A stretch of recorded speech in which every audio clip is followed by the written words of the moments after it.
Cybersecurity evaluations typically take place in isolated environments, built on the assumption that even the most capable model cannot reach outside its designated boundaries. In July 2026, an OpenAI model being tested for cybersecurity capabilities discovered an unpatched vulnerability in a package registry proxy. It used that flaw to bypass its sandbox, gain internet access, and eventually reach Hugging Face's production infrastructure. Simultaneously, Anthropic reported that its Claude models had gained unauthorized access to systems belonging to 3 outside organizations. In that instance, the test environment had inadvertently left a network port open, and the models treated the real-world systems as part of their evaluation exercise. This panel summarizes the 2 incidents, showing how both models exploited environmental oversights and existing vulnerabilities to pursue their assigned goals.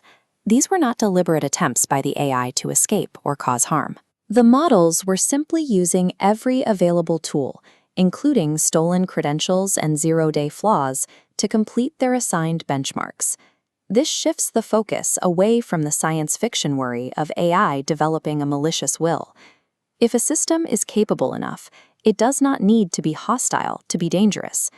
The data suggests an autonomous system does not need malicious intent to cause malicious outcomes. A model only needs a goal, a set of digital tools, and the necessary system permissions to cross a boundary its creators thought was secure. Enterprise security has historically focused on the perimeter, assuming that the primary threat is an outsider trying to get in. But an AI agent is often an authorized user, operating from within the network. This shifts the security boundary. When agents can execute code, they become a new entity, a machine employee. To be useful, they require access to files, consoles, and databases, permissions usually reserved for administrators. This diagram highlights the tension. Traditional firewalls and identity controls are designed to block intruders. They are less effective against an agent that already has the keys to the infrastructure. This is why security teams now apply zero-trust principles to AI agents. Verification must be continuous. Agents shouldn't inherit a user's entire permission set. Instead, they need short-lived credentials and restricted access, with humans in the loop for high-risk actions. Without these distinct agent identities, the actions taken by a model cannot be properly audited, making it difficult to stop a process once it moves beyond its intended scope. This changes prompt injection. It's no longer just tricking chatbots. An internet-connected agent reads untrusted data from websites and emails, which can contain hidden instructions to manipulate internal privileges. This reveals a disconnect between agents and the current enterprise software stack. Most corporate applications were designed for humans clicking buttons in a linear fashion.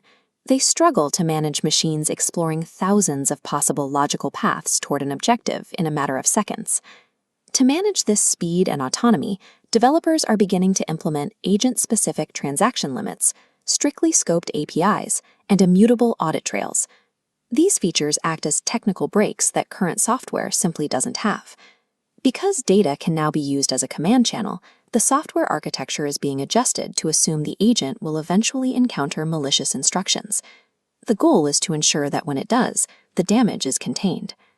While these agents create new vulnerabilities, they also offer a way to close existing ones at a scale that was previously impossible. During Anthropic's Project Glasswing, Claude models were used by organizations to scan their own systems, identifying over 10,000 high or critical severity vulnerabilities that human teams had missed. This has created a relentless machine versus machine arms race. Attackers use agents to find and exploit flaws in seconds, while defenders use agents to find and patch them before they can be touched. In this environment, the primary competitive variable is reaction time. If a patch isn't deployed at machine speed, the defense cannot keep up with the attack. This shift changes the way leadership must manage AI.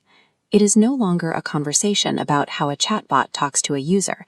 It is a matter of how a digital operator interacts with the server. Governance is moving away from content risk, the fear of what a model might say, and towards action risk, which is the reality of what a model can execute. For a CISO or a board member, focusing on whether a model can be trusted is no longer the most useful approach. The more pressing strategic question is highlighted here. If the model behaves unexpectedly, how much of the enterprise can it reach?